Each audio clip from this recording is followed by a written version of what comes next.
Hey, how is everybody today? Hope you're having an awesome day.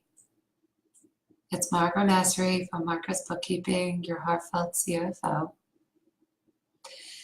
I'm here today to talk about with you how we can talk about facing the financial music. What makes it so hard for us to be able to face what is going on in our finances? I actually just got off a call with someone, and my heart really goes out to her. She separated from her husband, and she is just in chronic pain for almost 10 years. She's depressed. She has high blood pressure. She hasn't found her life yet. She had a problem with health insurance because her husband terminated her after the divorce. She actually also had a divorce.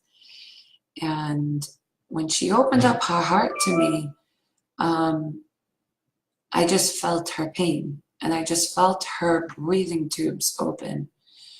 And for me, I was honored to be there for her and to really share in the fact that she was able to open up to me. And it actually goes to complement my post for today and yesterday, is that the title is Why is it so incredibly hard to face our financial music? I noticed a very big pattern with people on themes of that they'd rather just stick pins in their fingers before really facing what's going on. And what happens with that is that there's a lot of pain, of physical pain, that comes with that, and it all starts with the emotions that move into our body, and it can sit in the lower back, it can sit in your neck, it can sit in all sorts of places, and as it sits, it gets harder and harder to move forward in the different actions to move forward. And one thing I find that's a big thing with people, with speaking with them, is that they have a problem of how things should be. And it's very stuck on that. It's called a limitation. And I can share with you, I've been there, where I felt like my own limitations or limitations of my surroundings have limited me on how I believe things should be and how they should happen. And once you see that how that limitation is not working, it's time for different actions. And in the perfect world, you know, we pay every single bill on time. We attend to all our credit card charges, and our credit card is paid in full. We pay all our vendors if we're an entrepreneur. That's what happens in the perfect world. Or I'd like to call that perfection. You know, but reality is that not that it's okay to pay a bill late, but sometimes the surroundings actions take a toll on that. And when that happens, it's not to beat ourselves up. It's not to really be stuck in that. It's about how can we open up ourselves to the music to move forward. Because sometimes something like as simple as putting on music really helps you, taking a break from your day and getting out from your desk. And I can tell you, these are different things, the small things that I do for myself when I find that, you know, I'm in those situations. Even though I do accounting for a living, you know, at times I've paid bills late. I've done things, you know, I've made decisions based on what life was throwing at me. And I see it countless over and over, the mental and the physical pain that happens as a result of things when people just beat themselves up about it. So I want to share with you, you know, it's just unhealthy. But I want to share with you 4 different ways on how I can help you move forward in that. Before the 4 different ways, one big thing to help you with that is that if you help yourself by having an accounting software where all this information that's going on between your banking, your credit card, your debit card, and all these sorts of information that you have a place to go is really the starting point. So my 4 tips for today is form habits. When we form habits, it's the first step to replace our old behavior with our new behavior. Because when you take your old behavior and replace them with new behavior, that creates a new pattern, that we can break that pattern of the bad behavior and say, I'm going to stop that and move forward into a new behavior to help myself move forward. The second thing is let's clear our diary. We all clutter ourselves with days of what we think is, productive days. But let's clear our diary and give ourselves like a date with ourselves. And I don't know if I would have said money date with Margot if that would just intrigue me to actually attend that date and do what's supposed to do in that. So maybe be creative with like a name when you clear your diary and that time of when you do it. Create some type of sexy name for yourself that will let you into that time that you'll actually be there.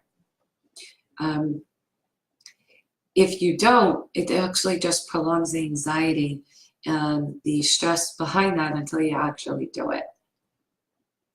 The third thing is that I find that support is a big thing. We're not built to ask for help. We are built to try to do everything ourselves and internalize it. And I can tell you I'm number one there, where I internalize everything. But once you open up your world to support, it's a brand new world. And when I started my business over 10 years ago, I was a huge, hot mess. I didn't understand what support was like. I didn't ask, and I would just try to do everything myself. And once I opened up my world to support, it just created a whole new world. And you can open up yourself to family, somebody who you trust.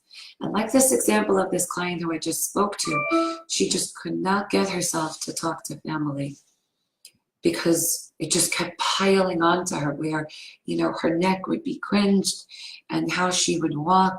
And then all sorts of things to get her there and the steps of that.